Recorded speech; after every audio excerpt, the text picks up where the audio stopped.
Live from New York, this is the Harvey Hour. My name is Nathan Harvey. It's great to have you in today on a Friday. As always, I'm joined alongside my dad, Stephen Harvey. How you doing today on this Friday? Doing great. Happy with my results last week, and looking forward to the picks this week. I got to catch up. I'm not doing so hot. Point spread, though, we had a winning week. That's all I care about. We're bouncing back from the Harvey Hot Hand. Went 5-1 the previous week. We had a winning week this past week, so we're picking up some momentum after a slow start. But again, it seems like Thursday always have these weird games where all of a sudden just a shock. We've had back-to-back Thursday games, stunners. Eagles, Giants last week, Cincinnati Bengals and Steelers this week. I mean, last year, Thursday, mostly past Thursday, couple years, couple of years, it did throwaway games. It stank. But, man, last couple of weeks, really exciting. Yeah, big time, big time. That is the main story for today, but we got a lot to talk about. We got some more Eagles drama. We got Week 7 picks, of course. Harvey Hot Hand picks, of course. But let's begin with the first topic of today's show, which is indeed last night's game, Thursday Night Football between the Cincinnati Bengals and the Pittsburgh Steelers, because in one of the most improbable victories you could potentially have, the two quarterbacks combining 81 years of age, threw for nearly 600 yards, had 7 touchdowns, did have 2 interceptions at the hands of Aaron Rodgers, but a very impressive performance for two players who probably, at least people thought after last year, probably shouldn't even be in the league anymore. But veteran quarterback Joe Flacco led his team down, comeback drive, nice pass on the sideline. Was it to T. Higgins who slid? Smart play by him. They kicked the game-winning field goal to push past the Pittsburgh Steelers on Thursday Night Football in probably one of the most improbable victories we have seen this season. And thank God Thursday night is finally getting some good games to open up each and every single week. But ultimately, though, this was a stunning win. Two veteran quarterbacks, both playing all right. Flacco says coming to the Bengals wasn't too bad last week, but this week he absolutely lit it up in a very vintage moment, and Rodgers has been largely effective this season. So my question to you is really, are you surprised that Joe Flacco, at 41 years old, behind what used to be, not anymore, used to be the worst offensive line in the NFL, going up against the Steelers defense, was able to pull out this win last night? I don't think I'm surprised, but I think everyone was surprised. I don't think anyone expected the Bengals to beat the Steelers last night. And for Joe Flacco and the Bengals, it was bombs away with 342 yards passing and Chase Brown with 108 yards rushing. The Steelers' defense was a disaster this day. And, Aaron Rodgers gave the Steelers a lead with 2:21 to go, 31-30, but the defense couldn't stop the Bengals. 8-play, 52-yard drive that ended with a game-winning field goal. You mentioned T. Higgins making the smart play, sliding there, not going in for the touchdown. And they ran the clock down to 7 seconds. Aaron Rodgers throwing a Hail Mary. That guy's still got an arm, man.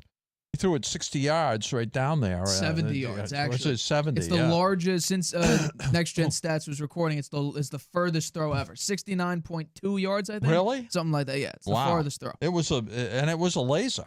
The guy's still got an arm. No question about that. I think the Bengals may have found something. Winning formula with Joe Flacco throwing it to Chase and Higgins. I mean, Flacco's throwing to two of the best receivers in the NFL. It showed up last night. Those guys had great nights. Let's see. Chase had 16 catches for 161 yards and a touchdown. Higgins, 6 catches, 96 yards and a touchdown.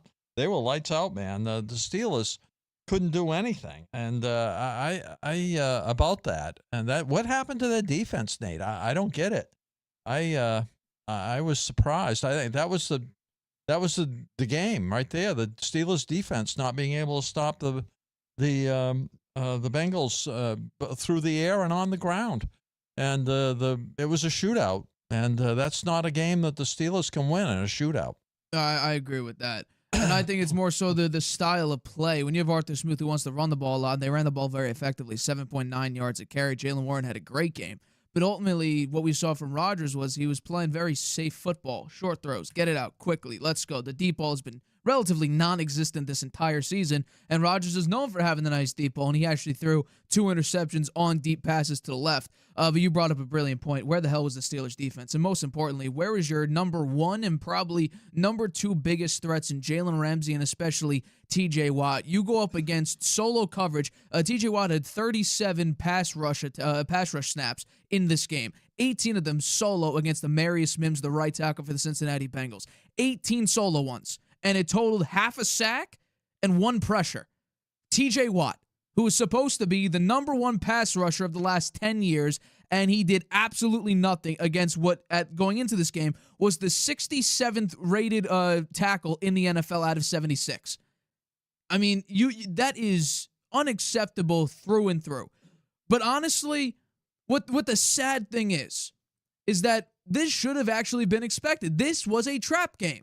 Because if you dig a little bit deep on Mike Tomlin's history on Thursday Night Football on the road, and especially against AFC North opponents, would you believe he is 0-7 against AFC North opponents on Thursday Night Football and is 2-10 on Thursday Night Football games on the road? He cannot win short game on the road. Short week, rather. This was unacceptable, absolutely. And Mike Tomlin is a Hall of Fame coach, but for some reason, he can't get his players motivated enough to make the plays when they matter the most. And I'll say this. I had a little bit of a disagreement talking about this game last night and then into today. Because people are like, well, you can't blame Aaron Rodgers. He got you this far. What was everybody saying about CeeDee Lamb after week 1 against the Eagles? About, oh, well, he had that really bad drop that could have won them the game. How about Rodgers throwing 2 interceptions that swung the lead 28 points, a total of a 28-point swing, because what the Bengals do right after. Back-to-back interceptions, they score touchdowns right after those interceptions. So it's a 28-point swing. The score ended up being 33-31. So, yeah, if we're going to be blaming CeeDee Lamb and going after CeeDee Lamb, then I think I had the right to go after Aaron Rodgers. Is he the reason why you're in this game? Sure. But is he also partially the reason why you lost the game? Absolutely. Back-to-back picks. They scored touchdowns on those picks. That's a definite issue there. But obviously, the number 1 thing is obviously that defense. Because, again, Jalen Ramsey was supposed to be this great offseason pickup. You do the trade with the Miami Dolphins. It's all great. We have a great outside defender now. Joey Porter, Darius Slay, and then Jalen Ramsey all were absolutely horrible in this game. You have solo, and that's the crazy thing.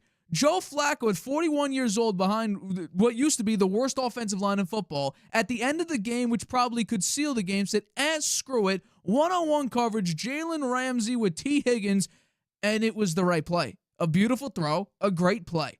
So I was absolutely stunned that Joe Flacco, who came into the Bengals at a 2 touchdowns, 6 picks, benched for Dylan Gabriel, behind the Browns offensive line, coming to the Bengals, who had a worse offensive line, put up a very solid performance last week against the Green Bay Packers, which I have no idea what the hell is going on there. They should have blown out the Cincinnati Bengals last week. They were 14.5-point favorites, and they only won by 9. And honestly, it should have been much, much closer than just 9.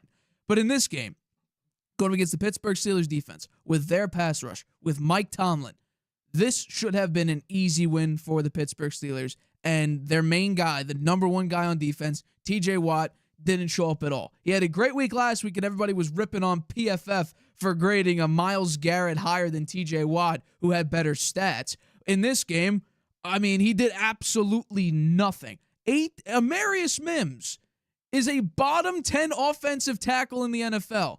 And the Bengals had enough confidence. They did chip him 11 times and help out blocking 11 times. But 18 solo matchups, and he won all but 2 of them. That is unacceptable if you're TJ Watt. This defense, I mean, that's Mike Tomlin's thing, is all about the defense. That's what he spends the most time on. And that's the thing you got absolutely torched by. Spend enough time this week. I mean, they gave up 470 yards. It's absolutely ridiculous. And then Mike Tomlin coming in out of halftime said, we got to focus more on the run. Joe Flacco was cooking you on the pass. Yeah. He had, 23 attempts and then right at halftime, and then 7 rushing attempts or 9 rushing 31 attempts. 31 of 47, 342, 3 TDs, no interceptions. I mean, it's absolutely unacceptable. And here's the shocking part. You, me, everybody knew that it was just going to be the Jamar Chase show. It didn't matter. I mean, coming out of the half, I believe, or maybe coming out of a 2-minute warning? The most obvious play, a simple drag route to Jamar Chase, a miscommunication with Patrick Queen. All of a sudden, he's wide open for a 14-yard gain. Mm-hmm. It was miscommunication, bad play through and through. I had Jamar Chase on my fantasy team. He scored me nearly 30 points, so I'm happy. I also had Jalen Warren, who had a great game. But ultimately, 23 targets in this game. Tied for the most in the last 15 years. And the Steelers could do absolutely nothing about it. Yeah, well, I think the Bengals defense wasn't a whole lot better. I mean, they gave up 31 points, but Trey Hendrickson didn't play in this game, and that adds to just the ridiculousness of it. Yeah. But and I'll also say this in a game like this, we can't really blame the defense because both defenses weren't doing anything. When the total is 64 points amongst the two of you, you can't say, well, the defense cost us. There is no defense being played in this game whatsoever. It's all about, okay, who's going to win the turnover battle? That's why, speaking of which, I had this discussion in the comments section before. Someone was talking about who lost the game in the Super Bowl, Eagles-Chiefs, back at Super Bowl, was it 57, I want to say, the 2022 Super Bowl, with the bad call at the end. Whoever won the turnover battle. There was one turnover in that game, and it was Jalen Hurts' fumble. Yeah. That ended up being exactly. In this game, there was only 2 turnovers. Mm-hmm. Both were from Aaron Rodgers. Yeah. Well, one thing, I'm not going to go quite as tough on Aaron Rodgers as you. He did have 4 touchdowns. He did. Right? And I thought he played a good game. I mean, both quarterbacks were dinking and dunking. Yes. And I think that worked well for the Bengals, right? Because their offensive line's not very good. Joe Flacco getting rid of the ball quickly. Under 2.5 seconds. Good strategy for them. But was it really, I mean, you say a 28-point turnaround. I mean, potential. But that didn't mean that the Steelers would go down and score on both those drives. Well, I think one of them was they were past the 50. Okay, but still, 28. I'm not sure. I thought they scored a field goal on one of those turnovers, not a touchdown. It was back. I'm pretty sure it was back-to-back touchdowns. I think one of them was a field goal. I'll check right now, but I'm pretty sure it was backed-to-back touchdowns. So I'm not going to rip on Aaron Rodgers quite as badly as you. You're right. Field goal. Yeah, one of those.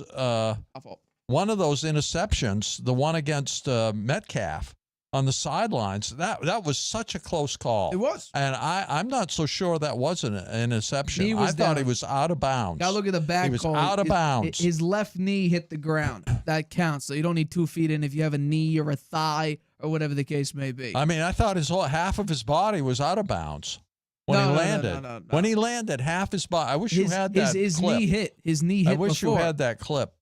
I probably should have pulled it. And was he controlling the ball when his knee hit? I wasn't so sure. The ball was all over the place on that play. The TV ref that was said a it very tough call. I think that call, I can see the Steelers looking back at that call and say, hey, wait a minute, that one, that was a costly call against us. So it was a great game. It was fun to watch. And, I look at the Bengals, they're betting on Burrow being back in December. To get there, they got the Jets. That's very winnable, right? They have the Bears. I think that's winnable. Both these games are at home. The Pats, that's at home. I would not call that winnable. The Patriots are playing much better, but you never know. I mean, they're a young team, and on the road against if the if the Bengals win both those games, they're going to be a different team, and Hendrickson will be back. So, I don't know. Let's say they lose that one, okay? Then they have the Steelers again, and that's going to be at Steelers. That'll be a tough one for them after what happened last night, and then the Ravens. And who knows where the Ravens will be at that point? They'll have Lamar will probably be back. Will the defense be playing better? I don't know. But that's 6 games. I would say 4 of them are pretty winnable, right? And so they're 3-4 right now. You add 4 wins, go 4-2 here in the next 6 games. That's 7-6. 7-6, and then Joe Burrow back. But for game 14, 3 more games, get to 10-6. That would win the division. That would probably win the division. And here's why. This is the Steelers' schedule. They play the Packers, the Colts, the Chargers, the Bengals again, the Bears, Bills, Ravens, Dolphins, who are a disgrace, Lions, Browns, and then you play the Ravens. Very tough. By the way, those 2 Ravens games, Lamar will be back. We don't know what the Bills will be. Their defense is bad, but it's Josh Allen. The Chargers, they'll be healthy at that point. Joe Alt could play in this game this week. The Packers still have no idea what's wrong with them. Their defense should be better. They're not. The Colts, people still think they're frauds. I still have a lot of faith in them. The Bears, I expect their defense to hopefully improve. The Ravens, maybe they'll have something figured out. The Lions are the Lions. And then the Browns, they could be the screw-over team. They could screw you over late. It's interesting. In that division, every divisional game is a close game. Yes. And you never know who's going to win. And I look back on last night, as hindsight is 20/20. The Bengals winning that game is not that surprising to me now. Well, yeah, that's because Tomlin's 0-7 against his own division on Thursday night. Yeah. That's a classic trap game. Yeah, well, ESPN 65%. I didn't know that stat when I made my pick. It was he's 2-10. If I'd known that, I might have picked the Bengals. 2-10 on the road on Thursday Night Football. I mean, it's terrible.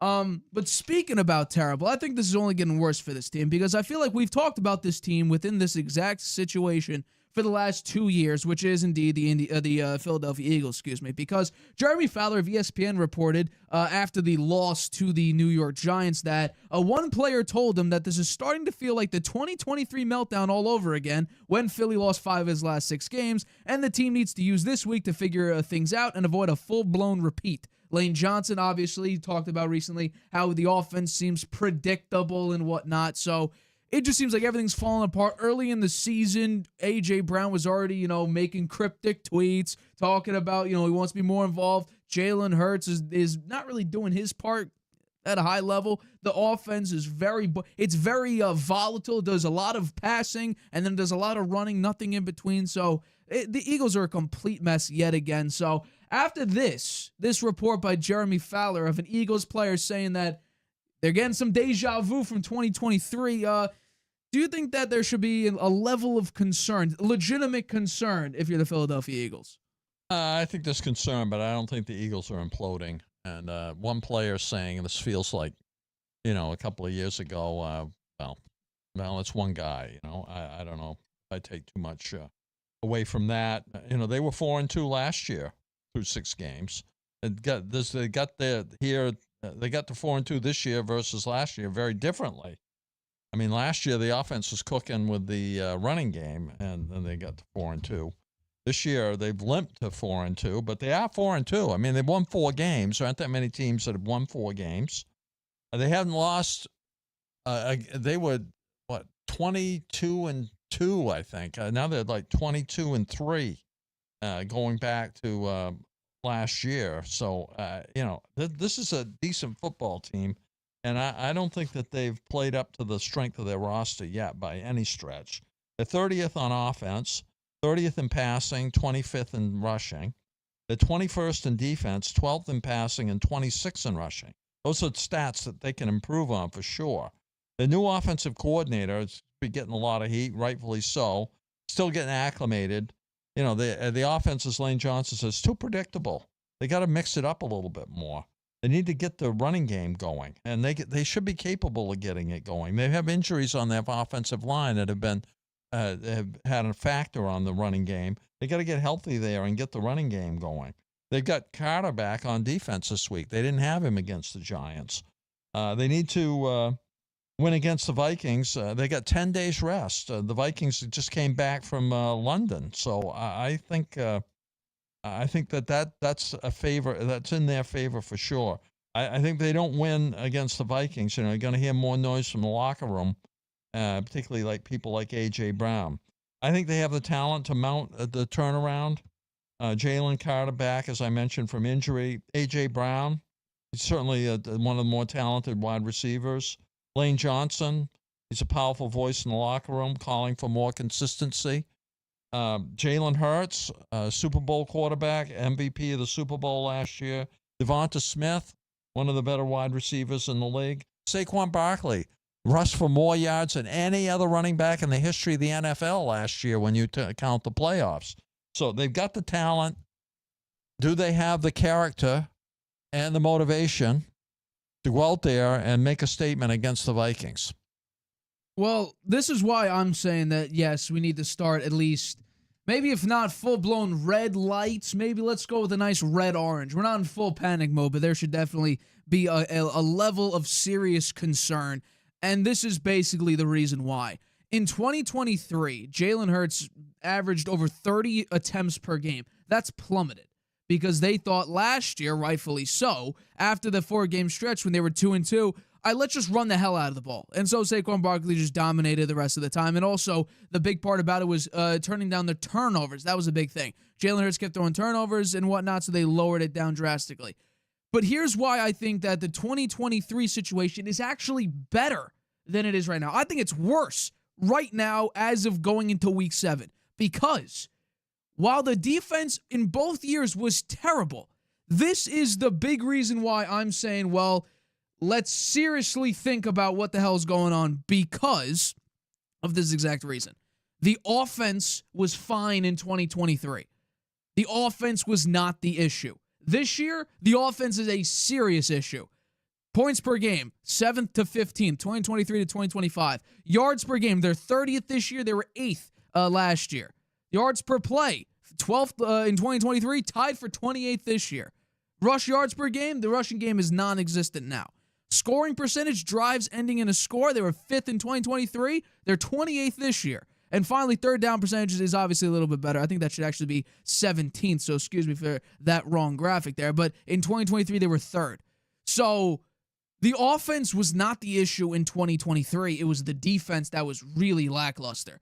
This year, it's everything. The defense isn't great. The offense is not. The passing game just doesn't exist anywhere in any sort of consistent basis because in their losses, Jalen Hurts has nearly 282 yards per game, and he has 8 yards a pass. However, they're 0-2 in those games.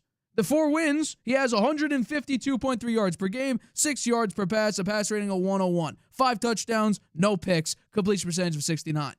So the more that he does, it's kind of like the Lamar thing. The more you put on his plate, the team actually does a little worse. I'm not saying they plummet because, again, in 2023, they were 10-1 at one point and then fell apart. That was a large part due to Jalen Hurts being a main focal point of the offense. This year and the beginning of last year, it's Jalen Hurts. And then they're trying to figure, okay, let's run the ball a lot. Well, that's not working. Okay, so let's throw the ball a lot. Well, that's not working. Okay, so then let's run, pass. Pass, run. They're doing this weird thing of they're not blending the offense. And Jeremy Fowler says that the Eagles use play action 19.6% of the time, which is 29th in the NFL. So he's saying use more play action. Here's the issue. It's only effective when you have a decent running game to bring the linebackers down. Yeah. So then you can go over the top and create those big-time plays. If you can't run the ball, no one's fearing the running game. So the play action doesn't work that well. That's why the Lions are so dangerous, because they have 2 legitimate running backs, David Montgomery, Jahmyr Gibbs, who can run it down your throat at any given moment. So that's why they're the second best team in play action this season. If you're the Eagles and you currently have the 25th best rushing attack, yes, you have Saquon Barkley in the backfield, but when Saquon Barkley's having the, depending on how you look at it, the 2nd or 3rd worst year of his career, who's fearing Saquon Barkley right now? I don't think many people are at this current moment. Well, maybe that's a mistake. I would say if the If the Vikings beat them the way the Giants did, then there's a real problem. I would. This game is really important. I think it's a measuring stick for the Eagles in terms of character, motivation, and where they stand. Because the Vikings are a decent team, that's for sure, and they're going up against Carson Wentz, who would like nothing better than to beat them. That's for sure. And he's established a nice connection with Justin Jefferson. So I think that game's going to be quite competitive, and it is at the Vikings where the Eagles won their Super Bowl championship. Right, it was in the Vikings Stadium, so it'll be an interesting game. I'm going to tune in. I would say that the difference in why I don't think they could bounce back like they did after the 4-game woe that they had in 2024 when they were 2-2 and they didn't look great is because after the bye week they're like, okay, let's just run it with Saquon. Let's just go run the football. Just absolutely cut it loose. They can't do that because Saquon isn't that dangerous this year. So what are you going to do? Who are you going to give it to? Well, I mean, why isn't he that dangerous? It's because of He's ran for offensive line. 2,000 yards. Offensive line issues. I don't think they haven't used him that. I think they started out the season by making it more a game management thing with him not carrying the ball a whole lot because they realized he had so much mileage on him from the prior year. Maybe they're just going to step it up now. Well, I think he's certainly capable of it. The guy is a freak athlete. Absolutely, yeah. Absolutely. I think another part that was massive last year and why the defense had to play some factor into last year specifically was because they had more games holding teams to single digits than they did 30-plus points. So they're able to maintain that, a lot of it is in the teens. A majority of it is in the teens, not even hitting the 20s. So that you could have that just dominance on defense, which means your offense doesn't need to be relied upon as much to be explosive. That's why in 2023, when you didn't have the explosive offense and your defense sucked, well, you're going to lose the game. It didn't matter how great Jalen Hurts was. If you can't keep up with the opposing team, because it's just, okay, you're going to go out there. If you punt it once, they're just going to go score a touchdown or a field goal. Well, then you're down. You're losing. Now you got to play from behind. So this year, it doesn't really have that. The pass rush isn't there. The offensive line isn't blocking nearly the same. That could be due to injuries. Mm-hmm. That could be due to the plus is tiredness. The plus for me. The plus is for them. They have 4 wins. They have 4 wins. They went 10-1 in 2023. No, but they went 10-1 and then they started losing. Well, there was questions the entire season. They have 4 wins right now. They've lost 2 in a row. Okay. Yep. But they have not played their best football. They look at their ranks. I went through it. Their ranks are very low. They can only improve from here. Right. So if they improve from here, I think they're going to win some more games. I think they win the division. I really do. Don't you think? Who's going to beat them in the division? Well, I would say, obviously, Washington has the best shot. Doesn't look as good as they did last year. I agree with that, but they're also banged up. They don't have Terry McLaurin for the several weeks at this point. Austin Eckler's down for the year. The defense doesn't look great. No, but their running game's been okay. Their running game hasn't been bad. I think Dallas, their defense is just so bad that unless Dak puts up consistent MVP games back to back to back to back, I mean, they lost to the Carolina Panthers. Rico Dowdle ran down their throat. So I would say, and hell, even the Giants are that close to the Cowboys right now. The Giants could leapfrog them at some point. If they somehow pull out this win against the Broncos, I don't. And the Commanders beat Dallas, the Giants are in 3rd place in the NFC East. That's the crazy thing. Yeah, well, I still see the Eagles winning the division. Oh, I do as well, and that's just because there's too much injury they're not, or if bad they win a division and they make the playoffs, that's not imploding. Well, they made the playoffs in 2023. I mean, what's their record? What's their schedule look like? What do they have? Well, they play at Minnesota with Carson Wentz. Then they go home against the Giants. They should win. They'll win that game, I think. At Green Bay. That could be a tough one. Home against the Lions. That week could be a tough one too. At Cowboys. They should win that one. Home against the Bears. I think they win that one. At Chargers. That could be tough. Home against the Raiders. They'll win that one. At Washington. That could be a tough one. At Buffalo. That could be a tough one. And then home against Washington. They'll win that one. So that's 5 more wins. Yeah, that's being very conservative. 5-4, 9. 9-8. 9-8, but they'll win. They'll win probably. If they go 9-8, but the 9-8, but they'll win maybe 2 of the others. So their floor is 9-8 for you. Yeah. I'd say they're. If they go 9-8, they're not winning their division. I think they'll be 11 wins. Hell, if they go 9-8, they might not even make the wild card. Easily. Not easily, but I think they're a good chance they'll win 11 games. Here's my little prediction. If they go 9-8, they are not making the wild card because you have 3-4 win teams right now in the NFC West. But they'll win the division. Well, if 9-8... Who's going to beat them? Maybe Washington. Hold on. If 9-8 wins the division... If 9-8 wins the division, the Eagles are getting killed in the wild. Actually, yeah, they're getting killed in the wild card. Well, what's Washington's remaining schedule? They're 3-3 currently. They go up against the Cowboys this week at Dallas. That one's not a gimme. That's not a gimme. Okay, Fair. next. At Kansas City. They got to win that. Kansas City's going to win. They're not going to win that. Kansas City. Home against Seattle. I don't think that one they'll have a very hard time with. Home against Detroit. They're not going to win that. At Miami. They'll win that one. Home against Denver. Nope. At Minnesota. Nope. At Giants. Wow. At Giants. Probably they'll win that. Home against the Eagles. No. That's interesting. Home against the Dallas Cowboys. Maybe. Yeah, they win that one. At Eagles. Yeah, so, they won't be in any better shape than the Eagles, I don't think. Washington. Well, still, if 9-8 wins the Daniels NFC East, is not playing the way he did last year. If 9-8 wins this division, whoever they play. I'm not saying 9-8, Nate. I said that is the floor. I said they win at least 2 of the other games. Okay, so then that makes 11 and 5. 11 and 5. 12. 11 and 6. You're saying 2 more, 11 and 6. Yeah. Oh. Here's the thing. You have some faith in the Eagles, and I want the Eagles in the playoffs. How can you not have faith in them? They won the Super Bowl last year. Right, and they don't look like anything like they do this season. It's still, it isn't even the halfway point yet. Right. And they won 4 games already. Again, yes, they won 4 games, but the fact that we're already at week 6 and we're hearing A.J. Brown have an issue. The offensive line is saying that we're too easy on offense. We're too predictable. The defense isn't anywhere near the defense it was last year. Jalen Carter's been hurt. He's back. Okay, what about we'll see what they look like on secondary, Sunday. the linebacking group. You have the same DC. You have basically the same core set of guys. Your defensive backs are essentially the same as well. They've been hurt. So if you're that thin, think about the Detroit Lions. They went 15-2, number 1 seed in the NFC. 1 playoff game banged up. They got killed by the Commanders. So if you're that thin, then we have to then that's a level of caution. I'm just saying those guys will be back. I mean, it's only week 7. Well, this is week 7. True. We aren't even halfway through the year yet. Think about this. They're 2.5-point favorites on the road against the team that's starting Carson Wentz, who doesn't have the same defense under Brian Flores. They can be had. They do not look the same whatsoever. The Vikings' run defense can be had.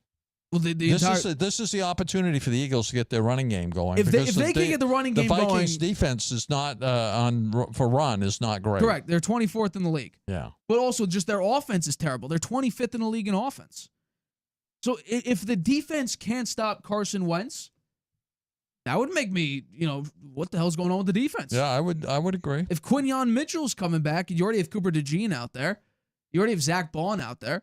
If Jalen Carter comes back and all of a sudden you have Jordan Mason running up the gut right into Jalen Carter and he can't do anything, there's a cause for concern. There shouldn't be this many rumors about the team that just won the Super Bowl. There shouldn't be reports saying, well, yeah, to your point, we're not even halfway through the year, and yet we're getting vibes of 2023 where they imploded. Well, that's one guy said that. But one player. Well, that's just who Jeremy Fowler spoke to. Jeremy Fowler looking to make noise. Jeremy Fowler is a very respected reporter for ESPN. I would not go after him on his reporting just because he got one guy saying it.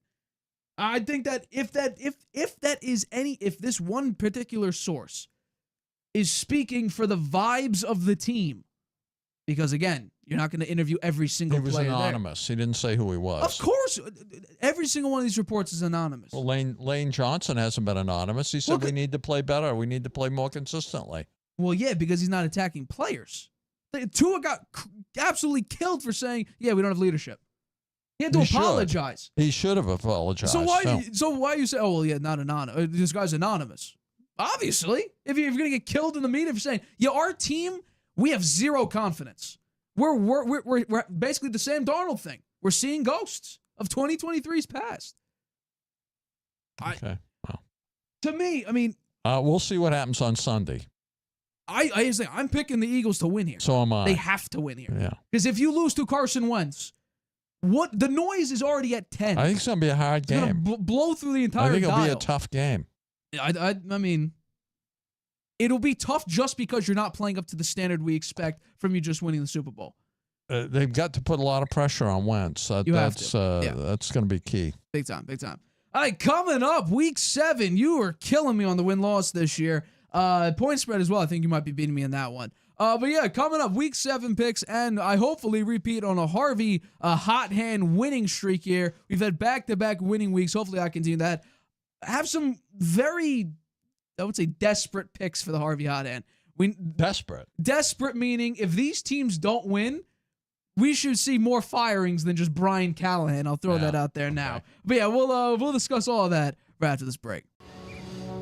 Whether you're just discovering your voice or taking your show to the next level, you know what the world needs to hear. All you have to do is say it. With Spotify, set up your podcast. Your food podcast. Your mindfulness podcast. Your never thought you'd get this far podcast. And watch those sparks fly. I put a picture of the comment. Drop the episode anywhere people listen. And find out who they're cooking with. Where they're finding inner balance, and why they love your show. You're already a creator. Now you can create, connect, and get paid for your passion with one single free tool. Spotify for podcasters. Talk where the world listens.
Whether you're just discovering your voice or taking your show to the next level, you know what the world needs to hear. All you have to do is say it.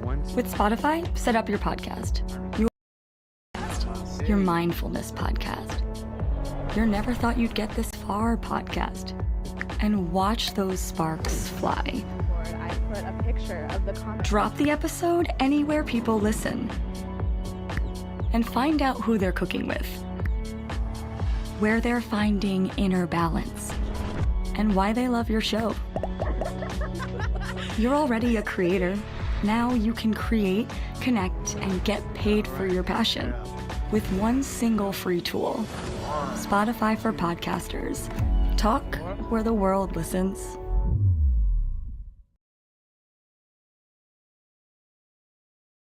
Welcome back to the Harvey Hour. My name is Stephen Harvey. It's great to have you in today on a Friday. As always, I'm joined alongside my dad, Stephen Harvey. Let's get into our next topic of today's show, which is indeed our weekly picks. Every single week throughout the NFL season, we make our picks and predictions for every single game throughout the NFL season. It's something that we love to do here. So let's begin. Bringing out my graphic here. Let's begin with the first pick for my week here. So obviously Thursday Night Football was a bit rough. I decided to go out and pick the Pittsburgh Steelers, as did the rest of America, basically, 66% on ESPN, and we all lost that. Great. Thank you, Mike Tomlin, for being 0-7 now on Thursday Night Football in the AFC North. But let's begin in London. We're sticking with London here with the Rams at the Jaguars. Give me the Jaguars in an upset here, and this is strictly because, first thing, the Rams are going there late. For whatever reason, they decided to go in late. Plus, Puka Nacua was not playing. Plus, the offense just put up 17 points against one of the worst defenses in the Baltimore Ravens. This team is horrible in the red zone. Meanwhile, the Jaguars, they capitalize on turnovers. Who keeps fumbling? Kyron Williams, Blake Corum, they keep fumbling. If you have no red zone offense, you keep fumbling and bumbling and stumbling against a team that takes the ball away at the highest level in the NFL right now, and they're very opportunistic. Turnovers turn to points. I'm taking the Jaguars, who are very, very, they've been to London 13 times. They're 7-6 overseas. So I think, just strictly, I'm taking the team that is more familiar with this environment. Give me the Jaguars in the upset in London over the Los Angeles Rams. The next one is the Eagles at the Vikings. We just spoke about this extensively. The Eagles need to win this. We have so many rumors already stemming from week 2, I think, when A.J. Brown talking about the lackluster passing offense and Jalen Hurts being relatively inaccurate. I think that the Eagles desperately need a win here with Carson Wentz still out there and the running defense being 24th in the league, the Vikings is. So Saquon Barkley has an opportunity to actually explode onto the scene so far this NFL season, which we really haven't seen at all. So give me the Eagles in a desperate win here. I'm taking them to cover the -2.5 points and win in Minnesota. The next one is the Raiders at the Chiefs. 12.5 points is massive unless you're playing the Kansas City Chiefs and who are looking in Super Bowl form, and you're playing Geno Smith, who can't stop turning the ball over. And I do see the Chiefs defense being that dominant defense and taking the ball away.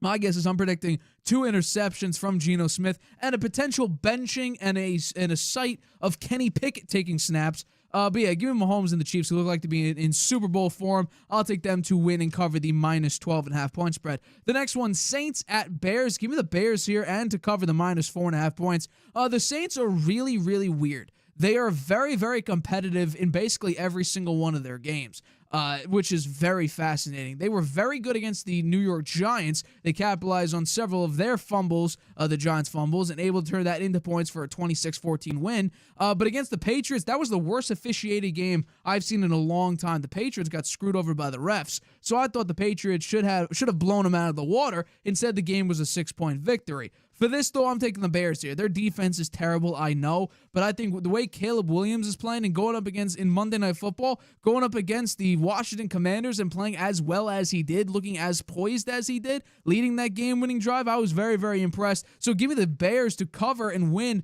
They cover the -4.5 point spread, and they win at home against the Saints. The next one is the Dolphins at the Bears. I'm picking the Dolphins in I can't believe it, but this counts as an upset. For some reason, the Dolphins' defense is terrible, yes, but we're talking about the Cleveland Browns, who don't have an offense, whose defense is honestly a little overblown, I think. They're all right. They're not terrible. I mean, they're technically the third best defense in the NFL, total defense-wise, when, it counts the yards allowed, but this is a must-win. If you lose to Dylan Gabriel, if you give him his first career win, after Tua talked about, they need to work on their leadership, and then him apologizing, and Mike McDaniel seems to just be very awkward at the podium, and you lose to Dylan Gabriel, somebody has to go. Then you'd fall to 1-6, giving a rookie quarterback, who's arguably the worst quarterback in the NFL right now, you give him his first win. That is a fireable offense, which will probably be either Chris Greer or Mike McDaniel. Probably Mike McDaniel, though, because he is the front and center of that locker room, being the head coach. So the Dolphins need to win here, and I hope they do for everybody's sake. Give me them in an upset over the Cleveland Browns. The next one is the Carolina Panthers at the New York Jets. The Jets are horrible. They are the worst run franchise in the NFL right now. Honestly, they would have had the worst offensive situation or just general team charisma and morale. But the Titans exist. The Titans are probably worse, who, I don't know how to, the very next pick is the Patriots, the Titans. But the Panthers here, Rico Dowdle has been absolutely insane this year. Coming in for the injured Chuba Hubbard and then actually doing very, very well, having 200 yards basically per game the last 2 games. So that's been absolutely insane for them. And Chuba Hubbard's back. I actually think that's a net negative to bring him back. They think it's a 2-headed monster. I think you're just hindering Rico Dowdle's hot streak here. So I'll take the Panthers to beat the Jets, to have the Jets drop to 0-7. And I don't know what the hell the Jets are going to do, because can you fire Aaron Glenn this early?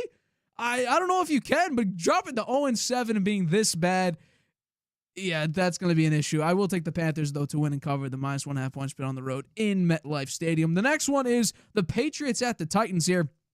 I'm very, very lucky for this one. It was -7 for the longest time, and then today, making this graphic, it dropped to -6.5. So we get that touchdown, we cover this one, so I absolutely have to pick it. This is a Mike Vrabel revenge game. They booted him out after he was coach of the year and having several winning seasons, being the #1 seed in the AFC at one point. Yes, when Mahomes was out there, when Mahomes was a starting quarterback for the Chiefs at that point, which is crazy. But he was doing it also with Ryan Tannehill at quarterback, and they kicked him out of there. So this is a very big revenge game for the New England Patriots. Plus, I guess the downside is this is their third road game, which is pretty crazy when you think about third straight road game, fourth total so far. So I think ultimately what I'm going to look at is the Patriots just a better team. The Titans don't have a great defense. They don't have any offense. The Patriots, Drake May's playing at a near MVP level, I think. He should get a little bit more consideration just about, the efficiency that he's playing with. The running game still scares me because Ramondre Stevenson still has fumble issues. Travion Henderson, apparently, according to the running backs coach, is improving, and he's not quite there yet.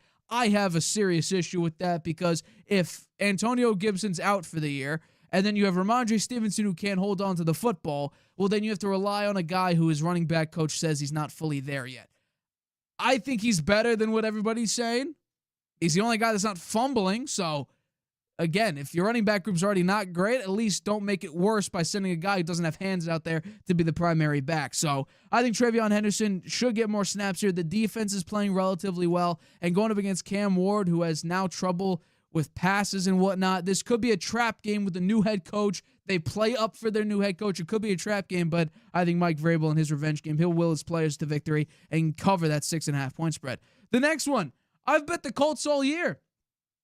But apparently for the Chargers, everybody's back and getting healthy again. Joe Alt. You have Quentin Johnston. You have everybody coming back nice and healthy. Omarion Hampton should be back soon. I don't know if he's playing for this game, but he should be back soon.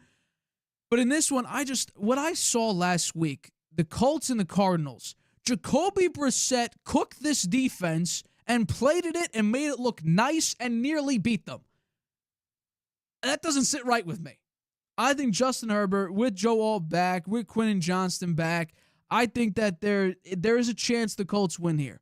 And I'm betting against them, which could be the wrong thing. I bet them all year. So, of course, the one time I don't bet against them, they'll actually be able to cover here. But I just think with everybody coming back healthy, with Jim Harbaugh, with the way that they need to pick it up now that the Chiefs are coming back, they need to solidify their spot and get some momentum back. I think the Chargers come out here with a nice victory over the Colts. I think it'll be close. This does not mean the Colts are frauds. I still have full faith in them, but I just think for this game, a fully healthy Chargers team against a defense with Lou Anarumo, their DC, who still can't figure out the defense, whether it's the Bengals or the Colts. I'll take the Chargers here in a victory over the Colts. They cover the -1.5 point spread. The next one, Giants at the Broncos. I think this could be a blowout. I really do, because I think the Broncos defense, it's just going to lock it down. My only concern is Sean Payton has high praise for Bo Nix in the media.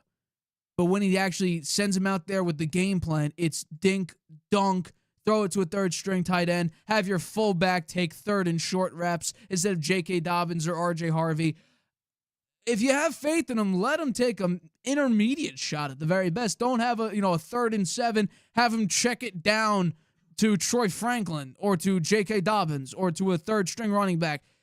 Have a little bit of faith in them. And I think in this game, with the Giants defense that should be better than it is, it's not that great to begin with. And plus, Jackson Dart against the Broncos defense, that would worry me a little bit. I've had a lot of praise for Jackson Dart, but at some point, you're going to hit a wall. And I think it's going to be an orange and blue wall of the Denver Broncos. Give the Broncos in a big-time victory. They cover the 7-point spread. The next one, an upset.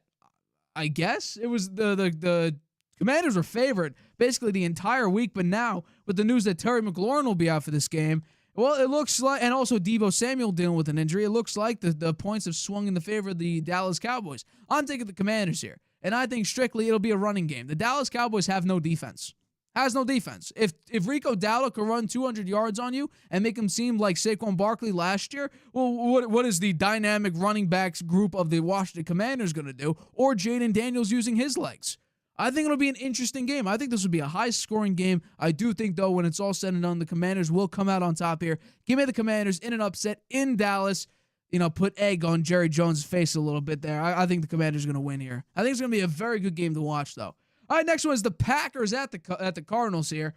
The Packers' defense and their offense It just doesn't make sense to me. I don't know. The amount of talent versus the production, it doesn't link up very well. If you have the Bengals having a series, by the way, led by Joe Flacco in his first game there, and the game is nip and tuck for a large part of the game, and it's that close, when you tie with the worst defense in the NFL, the Dallas Cowboys, when you don't look very good the entire season besides week 1, I get a little worried, and especially with Jacoby Brissett lining up to be the starter for this week and Marvin Harrison Jr. clearing concussion protocol, and they just nearly beat the Indianapolis Colts, who are 5-1, number 1 team in the AFC, I might add. I got to give it to Jacoby. I got to put some respect on Jacoby Brissett. I say the Cardinals keep this at least close. I do think the Packers win. However, I will say that the Cardinals do keep it close. Their defense might get a little, shifty and nifty at the very end to keep it close, but I will take the Cardinals to cover the 6.5. Packers do get the win, though. Next one. Again, I'm shocked at this one. The Falcons at the 49ers, led by Mac Jones, and the Falcons are not favored after they just beat the crap out of the Chiefs. Or not the Chiefs, the Buffalo Bills, excuse me. How is that possible? I think this is an easy one. I'm taking the Falcons straight up. It looks like George Kittle is going to come back on a snap count, so we'll see. Ricky Pearsall and Brock Purdy are both out for this game. But the offense is going to be a little bit rough, I think, for the 49ers because after being one of the worst pass rush teams in the NFL last year, now the Falcons have a legitimate defense that made Josh Allen uncomfortable. Yes, they got blown out by Carolina, but I think that was just a weird game. Michael Penix didn't play very well. Bijan Robinson just ran for like 170 yards.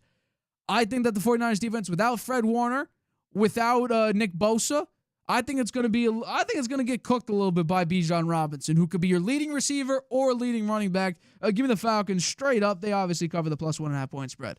The next one is the Buccaneers at the Lions. I really wanted to pick Tampa in this game. I at least have them covered because it's like, okay, well, now this year it's like, you don't bet against Baker. Yeah, but the Lions are playing at home. They crush people at home. They have an average margin of victory since 2022 of 11 points.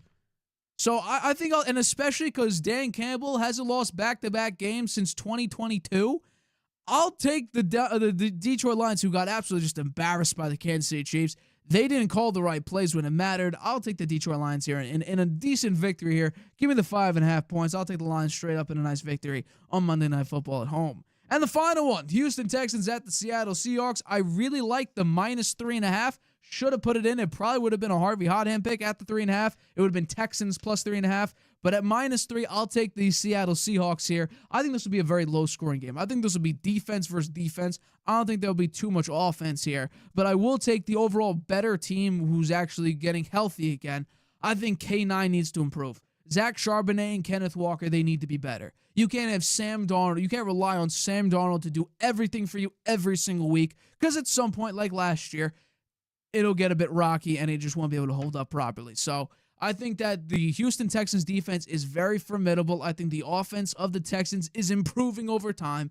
But I think what the Seahawks just did, they went toe-to-toe with the Mayfield Magic and the Tampa Bay Buccaneers not too long ago. And they also just went up against the Jacksonville Jaguars, and they didn't give up a single turnover, which was big. And their defense held the Jaguars to 12 points after their emotional victory over the Kansas City Chiefs. So I'll take the Seahawks to beat the Houston Texans here. Low-scoring game, but I do think the Seahawks will cover minus 3 at home. And those are my Week 7 picks. Hopefully, I do better than 9-6. That's my hope because I got to win again. I'm on a 4-year winning streak here. I got to come back. I got to come home, or 3-year winning. 4-year winning streak. I got to come on swinging a little bit here. Yeah. So hopefully I do this week. Well, I was happy with my win-loss straight up last week, but my point spread, I'm not in good shape at all. I've got to find a way to improve that, and I'm hoping this week will help me some. So let's get into it here. So last night lost on the point spread and the straight up, the Steelers losing. I was surprised by that, but everyone lost that one, so I don't feel so bad about it. The Rams at Jags, I like the Rams in this one, and the points are minus 3 in London. You know, after beating the Chiefs, the Jags were humbled by Seattle. They were dominated in the trenches. They were unable to run the ball. They couldn't protect Trevor Lawrence. The Rams beat the Ravens, but it was an ugly win, 17-3. They had their fewest total yards, 241. Their lowest yards per play, 4.7. I think for the Jags to win this game, they've got to improve their pass defense. They're 30th, 250, giving up 256, and now they're going up against Matthew Stafford. And even with Nakua hurt, he's got some people out there that can catch the ball. And the pass rush, their pass rush is poor too. But the Jags have been winning with taking the ball away on defense, and Lloyd, who was their best player at that, he's sidelined for this game. So I think that's a negative for the Jags and their defense. Stafford is the third most yards this season against zone. He's 11-0 against the bottom 5 pass defenses since 2021. Those look good here going up against the Jags pass defense. The Adams connection with Stafford's still a work in process, but here's a game where you can work on it because Nakua is out with an ankle injury. I just think Stafford's going to be too much for the Jags. Moving on to the Eagles and the Vikings. We talked a lot about the Eagles' woes here. I think they win this game and cover the point spread. The Vikings are coming off a bye, so that's good for them. If it's this Carson Wentz revenge game, I'm sure he's thinking of it that way. Injured players are coming back on the offensive line. They're getting a guard back, Jackson, a tackle, and O'Neal back, and their backup center, Juergens, is coming back. Wentz to Jefferson connection's been working well the last couple of weeks. The Eagles have lost 2 straight and can't run the ball. Barkley less than 90 yards per game on all 6 games. Good time to get it going against the Vikings as they rank in the bottom third against the run. However, Cashman and Grinkle will be back this week for the Vikings, so that may help them on the run. The offensive coordinator, Patullo, wants to run the ball more. I think that's a good idea. Jalen Carter is back this week. We went over all of this. I think the Eagles have the talent to be better than they've been. They are 4-2. They're leading their division. They look like a playoff team. They're the defending Super Bowl champions. Let's show it on Sunday and beat the Vikings. Raiders against the Chiefs, and the point spread here, 11.5, which I think I'm taking. The Chiefs look like they are back with an impressive win over the Lions last week.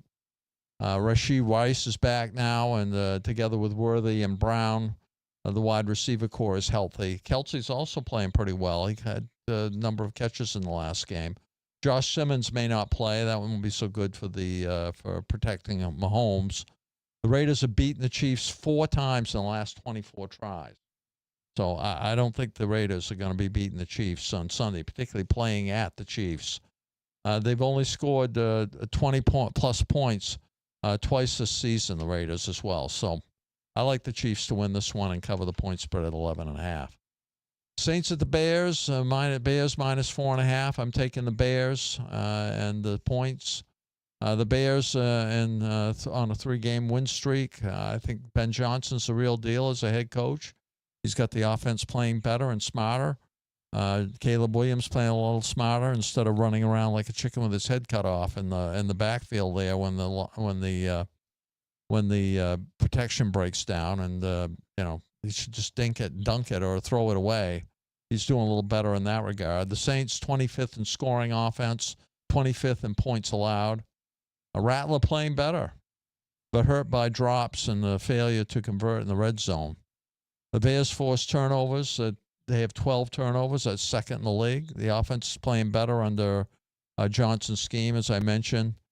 Burden's getting more involved, the rookie wide receiver, and Swift had 100 yards rushing last week. You haven't seen that very often. So I think the Bears beat the Saints at home. If it was the other way around, the Bears are playing at the Saints, I might pick the Saints. Because I see Spencer Rattler. He's thrown 200 passes and had 1 interception, I think. So, maybe he's coming around. Maybe he can be a real legit NFL quarterback. And but we'll see. I think this game will be reasonably close, but I do think the Bears will cover. Miami at Cleveland. Wow, this is the game of the terrible teams. With Cleveland 2.5-point favorite. I'm taking Cleveland in this game. The defense is 4th in holding opponents to 4.7 yards per play. However, the offense gains only 4.1 yards per play. So that shows you why their record, they've only won 1 game. Judkins has a good chance against Miami's defense that gives up 5.6 yards per rush. Miami seems to have culture and locker room issues with Tua remarks and that he made last week, which are totally wrong. I think it was totally uncalled for. The ownership getting impatient with McDaniels. So this is a McDaniels watch. I think if he loses to the Browns and Dylan Gabriel, I think that you're right. It could be the end for either the GM or the head coach. In the battle of the two teams going nowhere, I think Cleveland has a better chance. Panthers at Jets, and we talked a lot about the Jets. You had a take on the Jets earlier in the week and really beat up on them, rightfully so. The Panthers, I was beating up on Bryce Young. I thought he was done. I thought he was a bust. And since then, they're 3-0 at home. So the fact that the Panthers are favored on the road, I think Young has won one game on the road in 16 road starts, shows just how bad the Jets really are. The Panthers haven't had a winning record after Week 7 since 2019, so I think this is a big game for them. They'd like to have that winning record 4-3. The Jets are first team since 1930 to have no wins or takeaways after 6 weeks. And Garrett Wilson's out, so he's likely going to be out. So I think that the Jets this is going to be tough for them. The Jets defied the stats last week, being the only team in NFL history to lose when, no turnovers, less than 2 penalties, and held the opponents to less than 250 yards. That was 66 wins in a row, and now it's 66-1, with the Jets the only loser. So that doesn't look good for them either. Young to McMillan looks to be working pretty well, and Dowdle is playing out of his mind, unbelievably. I think we can run that way against the Jets. Forget it. I expect the Panthers to win. The Patriots against the Titans, the -7. Now it's -6.5. I think the Patriots win and cover. I'm a Patriots fan. As you can see, I always have my sweatshirt on here. It's a revenge game for Babel. He doesn't say so, but I'm sure the players are thinking that, and I'm sure that he's reminded them of some of those stats that you mentioned. He was fired after 6 seasons with the Titans when he went to the playoffs 3 times, went to an AFC title game, and was the 2021 Coach of the Year. You don't think the Titans would love to have him back as a coach? How will the Titans react after Callahan's firing? The offense is ranked 32nd. Vrabel teams are fundamentally sound and physically punishing. That's what he preaches. No turnovers last week. Maybe they're starting to catch on. Mike McCoy is the interim head coach. Since 2000, interim head coaches are 6-17, facing a team with a winning record after the coach was fired. So that doesn't bode very well for the Titans. Vrabel is downplaying the revenge, but expect the Pats to play hard for him on Sunday, and I think they win and cover. Colts at the Chargers. I'm flipping it, Nate. I'm going with the Colts. Colts have the number 1 scoring offense, 32.3 points per game. Only punted 10 times all season so far. Jones is playing the best football of his career. Jonathan Taylor leads the league in almost every rushing category. Tyler Warren making a case for Offensive Rookie of the Year. The Chargers defense has allowed 27 points per game the last 2 weeks in a row.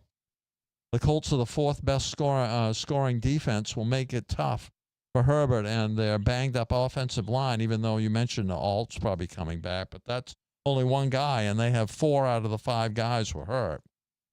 I think the Chargers will just try to dink and dunk because Herbert will be under a lot of pressure if they don't go that route. The Chargers don't tackle well, which has been a problem.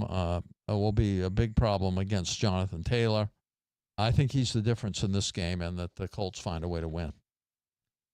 The Giants at the Broncos, I agree with you. The Broncos are going to win this game, and the -7 looks pretty easy to cover. The Broncos lead the league in sacks. They have 10 more than any other team. That's pretty scary. They lead the league in quarterback hits and pressure rate. Dart has 48.6 quarterback passer rating when he's under pressure, so that doesn't look good for him. He had 3 turnovers against the Saints in his first road start. This will be his second road start. Nick Bonito is a candidate for Defensive Player of the Year for Denver. The Giants' win against the Eagles was a big boost, but the Eagles have offensive problems, and Carter was out. We talked a lot about the Eagles in a previous take here. I think the Giants' defense is solid, and the Broncos' offense is suspect with Nick's spotty play and a very tough time against the Jets in London. But I think Denver's D will be too much for the Giants, and the Broncos will win this one pretty easily. Commanders at the Cowboys. It's a very close game. I'm picking the Commanders. The Cowboys have scored 175 points, plus points, but have only a 2-4 record. Only the sixth team in NFL history to do so. CeeDee Lamb may be back for this game, so that could be helpful to Dak Prescott, who's having a very good year so far. They're allowing 30-plus points per game is the reason they've lost 4 games out of 6. The Commanders are 10-2 when scoring 24 points or more in Daniel's starts. They lost to the Bears because of the 3 turnovers and playing in a monsoon out there. The weather was horrible in that game. I don't think that's going to happen against Dallas. I don't think they'll turn the ball over that much. I do think Jaden Daniels not playing up to what he played last year. Maybe he's been a little bit hurt, and that's why. But he needs to have a good game in this game because I do think the Cowboys will put some points up against the Commanders' defense. Packers at Cardinals. I like the Packers and to cover the point spread as well. I didn't know that Harrison had cleared concussion protocol, but he hasn't been that big a factor for them anyway. I think Murray is questionable, but look what Jacoby Brissett did in his absence. I don't think it matters if Brissett. He had 27 points and 400 yards against the Colts. But the Colts, I don't know, their defense was kind of asleep in that game, and you ripped on them. So, maybe the Colts' defense is a weakness. The Packers' defense is better than the Colts. So, I think that'll make it even tougher on the Cardinals. The Packers' offense, one of the best with 27-plus points a game, and 4 out of 5 of their games. 8th in yards per play, and first and third down conversion rates. So I like the Packers to win this game, even though they're playing at the Cardinals. Falcons at 49ers. I can't believe the 49ers are picked for this game either. The way the Falcons played last week against the Bills, the 49ers defense is even more banged up now with Fred Warner out. He's got a broken ankle. He's not coming back anytime soon. I don't think he'll be able to stop Bijan Robinson, who had 170 yards against the Bills, although the Bills can't tackle anybody. So that's something they got a real problem there. Penix is likely to have a good game as well because the 49ers can't generate pressure without Nick Bosa. The rate with him out there is only 20% since he went down. The Falcons' defense is first in yards allowed and 7th in scoring. Jones is starting despite being banged up. He came back to earth last week with 2 interceptions. The 49ers' running game is weak, too. So I like the Falcons in this one. Although I could see the 49ers winning it, but I'm picking the Falcons. The Bucs at the Lions. I like the Lions, but not the points. Lions have not lost 2 in a row since 2022. Goff is playing great. He's number 1 in completion percentage at almost 76%. Number 1 in TD passes for 14, and QBR, quarterback rate against the blitz is 137.1. That the Bucs like to blitz a lot, so that might not be very effective against Jared Goff. Winning won't be easy as the Lions are missing both starting cornerbacks and safety Brian Branch, who was suspended for slugging a player at the end of the Chiefs game, which was a stupid thing to do. Mayfield beat the Lions last year, but the Bucs have injury issues on their side of the ball too. I think the home field gives the Lions a win, but I think it'll be a very close game, and I don't give the Lions 5.5 points. Texans at the Seahawks. I like the Seahawks in this one, even though the point spread went down to 3, right? From 3.5. The Seahawks have solid offense and solid defense. The Darnold to JSN connection is, I think, the best in the league right now, with JSN leading the league with 696 yards, and on pace for a 2,000-yard season. That's amazing. The Texans' O-line is suspect against one of the better defenses. Stroud does not play well when under pressure. The Texans' defense is strong, and Stingley versus JSM will be fun to watch. Seahawks have the 12th man at home and the fans with one of the loudest stadiums in the league. I think that will have a bearing on this game, too. And those are my picks. Well, I'm glad we disagree on the Rams game. We disagree on the Dolphins-Browns game, the Colts-Chargers game. We kind of agree on the Bucs-Lions, although I think the Lions will cover that. So there's some disagreements there. I like it. It's good when there's some difference between you. You said the Lions will cover, but that's my Lions those are my will picks. cover. Yeah, it's yours. So those are mine. Yeah. So so we have quite a few differences then. Oh yeah, we have a couple here and there, but I think the biggest one for me is that Chargers-Colts game, because it'll be interesting to see if Joe Wald is actually out there, what they'll do, and if Quentin Johnson's out there, what they'll do offensively. But I think this is another kind of measurement game for the Colts, and I think they'll be up to it. Yes, going up against a very well-coached team. This measurement game, they're not going to let Mitchell play. They haven't let him play the last couple games, and that guy's in the doghouse, and he should be. Oh yeah, I fully agree with that. Cost them a game against the Rams. They should be undefeated right now. They should be undefeated. It's crazy. All right, it is time. My favorite topic that we do here at the Harvey Hour during the NFL season. It is the Harvey Hot Hand. This is where I give you the 5 or sometimes 6, rarely 7 teams and games you should bet on if you are sports betting throughout the NFL season. We had a winning week last week, depending on if you took the extracurriculars that we said in the post of it. You either went 3-2 or 4-2, but you still won some money last week. So we had another winning week. But this one, There's some interesting games here. There's some desperate games. So I think that this is going to be an interesting week for some sports betting. So let's begin with the first pick of the Harvey Hot Hand Week 7 edition with Panthers at Jets. We're betting this one. The only time I'm going to be betting the Carolina Panthers probably this NFL season, but I do think Carolina has found something with Rico Dowdle out there. They are a shockingly effective running team. They are the second best team while rushing under center and the second best team in design runs. Meanwhile, the Jets defense is 17th in both of those categories. Under center and then design runs. 17th best defense in that regard.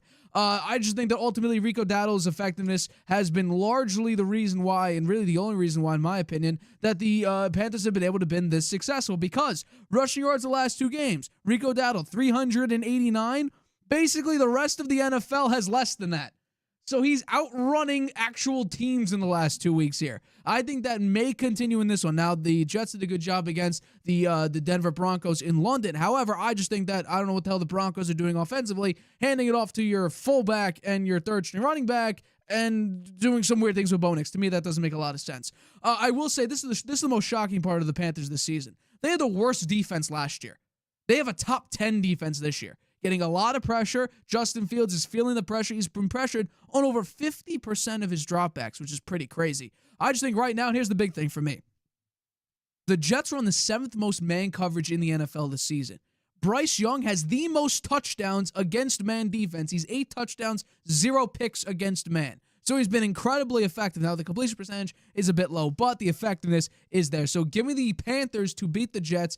I'll take the Panthers 24-20. They cover the -1.5 point spread. The next one. Patriots at Titans. Give me the Patriots here. This is a big revenge game for Mike Vrabel, and I understand that maybe you take a look at, 3rd straight road game, 4th road game so far this season. However, the Pats are 3-0 on the road thus far and 3-0 against the spread on the road. And they also have the 6th most points scored on the road.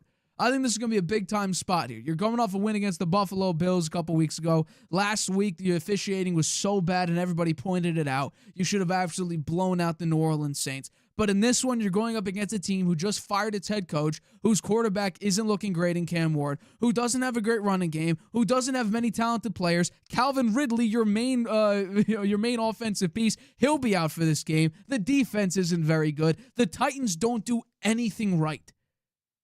And that's why that just adds to another reason why the Patriots are going to win this game, because they have built a culture. The post-Belichick and the post-Gerard Mayo culture, Mike Vrabel's done a tremendous job. They got to get the running game fixed, but Drake May is doing a very, very good job at lifting this team up to levels that a lot of people didn't expect. However, now you look at the team, you're like, okay, that's why they're favored in 11 games this season. It kind of makes sense. They have the easiest schedule in the NFL. I expect them to get a big-time win here. They're 3-0 against the spread on the road, as well as undefeated on the road, and scored the 6th most points on the road.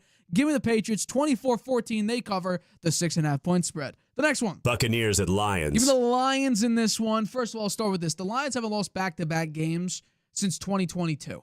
That's the first thing. Dan Campbell figures things out. And here's the shocking thing. Since that same year, 2022 at home, they're first in passer rating, first in touchdowns scored and touchdowns per game, first in yards per play, second in completion percentage, second in total yards per game, second in point differential. They have the most points scored at home, and they average 34 points per game at home, and their average margin of victory at home is 11.3 points. They dominate at home. The Lions, Dan Campbell, this offense, the defense, it just absolutely shuts down teams when they're at home. So give me the Lions in a big-time victory here. I think that they'll go a little bit below their average in points scored, and the opposing team will go a little bit above what they let up. They average about 22 points per game allowed at home. Give me the Lions here. Normally, the saying goes, good teams, after getting embarrassed one week, the following week, they come back strong. I think Dan Campbell's going to get it sorted out. He still can't figure out the illegal formation or illegal shift with Jared Goff on the opening drive. That's still getting talked about, which is crazy to believe. But give me the Lions in a big-time victory. They win 31-24. They cover the 5.5-point spread. The next one. Giants at Broncos. Give me the Broncos in this one. This one's probably the riskiest play, I think. However, Denver is 2-0 at home. They have the fewest yards per game, yards per game allowed. They average 7.5 points per game allowed at home. Nobody scores against them when they're at home. They have the 4th best point differential at home, 5th best pressure rate. They have the number 1 sack rate in the NFL. They're number 1 in EPA per play allowed at home. They're an incredibly dominant defense. My only concern is, what is Bo Nix going to do? Again, actions versus words. Sean Payton loves Bo Nix, has faith in Bo Nix, yet the playbook just seems so dumbed down during the games. I mean, you're going up against the Jets, whose defense has done nothing all season, and you score 13 points with the only touchdown coming from a third-string tight end, if I'm not mistaken. That was the only touchdown of the game. You didn't throw any deep balls, really. There were no great intermediate routes. A 3rd and 7 was a check down to a running back. Open up the playbook a little bit. I think the pressure will get to Jackson Dart. It'll force a couple of turnovers, because once the Saints' pressure got to Jackson Dart, he started fumbling a little bit. Cam Scadaboo had a fumble here and there. I think the Broncos defense will shut him down. There'll be some points scored here and there, but I think ultimately, though, the score will not represent how far apart this game was. Give me the Broncos in a big-time victory. They cover the -7 and win 28-20. And the final one, the most shocking one, I would say, just because they have to win this, is Dolphins at Browns. Give me the Dolphins here in the upset over the Cleveland Browns. This is a final straw game. If I am Stephen Ross and I'm taking a look at my team and I'm seeing everything that's going down, now trade rumors with Jalen Waddle, Mike McDaniel can't speak English at a podium, Tua Tagovailoa, attacking leadership, even though he wears a C on his chest, which means he's a captain and a leader of this team. I think there needs to be some drastic changes. And plus, Chris Greer not bringing in good enough talent when you knew you're going to lose Teron Armstead and your offensive line is terrible and you can't stop anything on defense, even though your defense has some players. Ultimately, the defense can't play well. I think that this might be a game where we could just see some shocking moves, whether it be, okay, let's just blow up the team. Jalen Waddle, go get us a 3rd-round pick. Okay, Mike McDaniel, you're gone. Okay, Chris Greer, you're finished here. I think that if you allow the Cleveland Browns, who are the 2nd worst team in the NFL, in my opinion, with arguably the worst quarterback in the NFL in Dylan Gabriel, and you let them run and throw all over you, and you lose to the Cleveland Browns when they're 1-5, and you're underdogs? Yeah, no, something has to change. This would be the most unacceptable loss of the Miami Dolphins in probably the last 15 years. Because there's no reason you should lose to, if the Titans didn't exist, this would be far and away the worst team in the NFL. So if the Browns somehow pull this out, I don't think they will. The Dolphins need this win. Because even against the Chargers, early in the game, they had some really good moments. The game was close. And at the very end, the Chargers created some distance. And then very late on the final drive, Ladd McConkey has this massive play to get into field goal range. And ultimately, the Chargers were able to kick the game-winning field goal. But this is a can't lose. You cannot lose this game if you're the Miami Dolphins. So I'm taking them here. I'm eating the 2.5. They upset. I can't believe I'm saying upset. The Dolphins upset the Cleveland Browns. They win 26-23, obviously covering the plus 2.5 point spread. And those are my 5 picks for the Harvey Hot Hand. I would say, before anything else, I did have a 6th pick. I don't like it anymore. It was the Commanders. I do not like that pick anymore due to the injuries. I thought Terry McLaurin had a chance to come back. I thought Deebo Samuel, he would get healthier. CeeDee Lamb may play. CeeDee Lamb is probably going to play in this game as well, so that's why I didn't want to take it. Also, the Falcons was an interesting one for me. I was thinking about that, but Mac might have some magic to him. Now that George Kittle's coming back, it'll be his first time playing with George Kittle. So we'll see. But yeah, those are my picks. The Panthers, the Patriots, the Lions, Broncos, and the desperate. And here's the thing. If the Dolphins become the worst, if the Dolphins lose that game, they instantly become the second or worst team in the NFL. Yeah. Because it's unacceptable if you lose that game. Yeah, I don't think the Miami is going to beat Cleveland. So, To me, like if that somehow happens, and, that's a disgrace. I think the Lions Bucks game is going to be closer than 5.5. So historically, since they became the Lions, I was wondering why you didn't consider the Chiefs Raiders. That's a massive point spread. But the Chiefs are on a roll right now. So the other games, too many points. There's some close games this week. I think it's going to be. I think it's going to be tough for me on the point spreads, but I'm hoping. I need to improve here. I'm 39-53. That's pretty bad. That's like 42%. You know, I got to get up over 50%. Well, that's very difficult to do. Yeah. Well, the people who do this for a living, and I guess we say we do too. We don't do it. We do it twice a week. We have a show. You know, they're up over 50%. I believe they are. Yeah. So. And last year we were I was over 50%. You were over. I was 54%. 54%. Well, no, that was in the Harvey Hot Hand. I think I was 56 on the spread overall. So I've had some success. My best year, I think, was 62%, and that was. I'd like to be in the mid 60s on the straight up. You know, 60%, mid 60%. That. Well, let's see. I did last year, so we're behind that right now. I got to get some wins. Had a couple of weeks there where not too good. Well, your point spread was 39-53-1. I know. Yeah, that's not good. a lot of the CBS sports guys, a number of them are below 50%, so you're not alone in that. Yeah, but below 50, but not almost 40. Win-loss, we need to be better because they got 60 wins already. Yeah, we're stuck here 58, at 50. Yeah, 58. So we could got to be over better. 60 wins. Yeah. Oh, by the way, I will say, John Breach did pick the Bengals straight up. So there is one person out there who picked the Bengals to win this game. That's pretty crazy. Just want to I want to say something real quick. He has the Cleveland Browns winning. Only 2 people out of the 8 for CBS Sports, the experts, CBS experts, have Cleveland winning. So 6 out of the 8 have Cleveland winning. I think they're going to win. Their defense is good. The defense is really good, and the Miami's offense is spotty and turns the ball over. Undisciplined, has a lot of penalties. Miami cannot lose. If there was a cannot lose, and I think this would be the Miami's defense is porous, so I think they could run Judkins, just run him.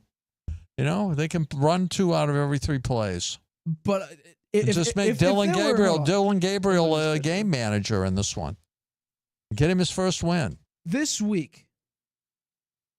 Well, depending on again, if firing Aaron Glenn was on the table, I would say I would add the Jets to this. There are 2 can't lose games for 2 different reasons. The Eagles cannot lose to the Vikings. Because you already have about 50,000 issues right now. If you lose to the Vikings, that only gets amplified. That's one. Yeah. This game, Dolphins-Browns. Yeah. This is you're coaching for your job because you have a quarterback the going problem out is the leadership coach is not publicly. out there playing. The coach has got the players out there. Well, and that's so why far, you have Tua Tagovailoa. So far, they played terrible for him. They played terrible. Look, that defense played very well against the battered and bruised Chargers team up until about halftime. And then they fell apart. No, that's what happens. I mean, it's the final score that matters on the board. You can play well 3/4 of the game, and then you blow it at the end. You can play well for 59 minutes. That's what happened to them. Yeah. That is a cannot lose, because if you do, something has to change. You're playing against the Cleveland Browns, who are favored against you. Compare the talent. It's not that comparable. They have Jerry Jeudy, you have Jalen Waddle. I'll take Jalen Waddle 10 times out of 10. Devon Achane, Judkins. I'd take Achane. Really? Yes. I don't know about that. Yes, I would take Achane. Myles Garrett wins. 100% Myles Garrett wins. He's not the only player on defense for Cleveland. True, but he's the number one guy who, by the way, did all right. He's been doing decently. Okay, well, next Tuesday we'll review this game. No matter what happens. If they lose, if they lose, I'm opening the show with a Dolphins rant. And you know what? I guarantee it'll be breaking news. Dolphins fire Mike McDaniel. That would be what I'm opening the show with, because you can't lose. It's as simple as that. If there was a game this week that is a legitimate cannot lose, it's Dolphins at Browns. Okay, we'll see what happens. Yeah, absolutely. All right, that wraps up today's show. We thank you so much for the constant support as always. If you enjoyed the show, make sure you hit that like button, that subscribe button, and that notification bell to get notified whenever we upload a video and wherever we go live. But for this one, my name is Nathan Harvey. That's my dad, Stephen Harvey. We have been your co-hosts of the Harvey Hour. Catch us Tuesday for a recap of Week 7 of Monday Night Football, of the biggest headlines in the NFL. We'll see you right here Tuesday, 6:30 p.m. Eastern on YouTube. Good night, Grandpa. Whether you're just discovering your voice or taking your show to the next level, you know what the world needs to hear. All you have to do is say it. With Spotify, set up your podcast. Your food podcast. Your mindfulness podcast. Your never thought you'd get this far podcast. And watch those sparks fly. I put a picture of the comment. Drop the episode anywhere people listen. And find out who they're cooking with, where they're finding inner balance, and why they love your show. You're already a creator. Now you can create, connect, and get paid for your passion with one single free tool. Spotify for podcasters. Talk where the world listens.